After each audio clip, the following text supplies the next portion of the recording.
Puri Jagannadh episode 1 జగన్నాథుని పవిత్ర మూలం. చాలా కాలం క్రితం పవిత్రమైన ఒడిశా భూమిని విష్ణువు యొక్క గొప్ప మరియు అత్యంత భక్తిగల రాజు ఇంద్రజిమ్నుడు పరిపాలించాడు. అతని హృదయం భక్తితో నిండిపోయింది మరియు అతని గొప్ప కోరిక ఏమిటంటే ఇంతకుముందు ఎన్నడూ చూడని దివ్యరూపంలో విష్ణువుని చూడాలనేది. ఒకరోజు రాజు సబర తెగ అని పిలవబడే గిరిజన భక్తులు దట్టమైన అడవులలో పూజించే రహస్య దేవత నీలమాధవుడు గురించి మర్మమైన కథలను విన్నాడు.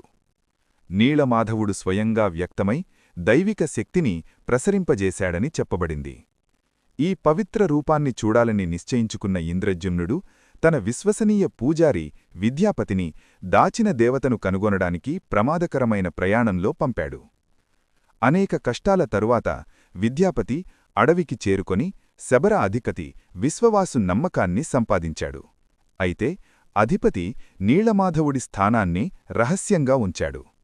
తెలివిగా విద్యాపతి కళ్లకు గంతలు కట్టి దారి పొడవునా ఆవాలు గింజలను కట్టాడు. ఈ ఉపాయాన్ని ఉపయోగించి విద్యాపతి తరువాత రాజుకు ఆ స్థానాన్ని వెల్లడించాడు. ఇంద్రజిమ్నరాజు వెంటనే నీలమాధవుణ్ణి చూడడానికి బయల్దేరాడు. కాని అతను వచ్చేసరికి దేవత రహస్యంగా అదృశ్యమైంది. గుండె పగిలి రాజు తీవ్రమైన తపస్సు ప్రారంభించాడు. అతని భక్తికి కదిలి విష్ణువు ఒక దివ్య దర్శనంలో కనిపించి మళ్లీ వ్యక్తమవుతానని వాగ్దానం చేశాడు. కాని పవిత్రమైన చెక్కతో అంటే దారు బ్రహ్మతో చేసిన క్రొత్త ప్రత్యేకమైన రూపంలో. కొద్దిసేపటికే పూరీ సముద్రతీరంలో ఒక దైవిక దుంగ తేలుతూ వచ్చింది.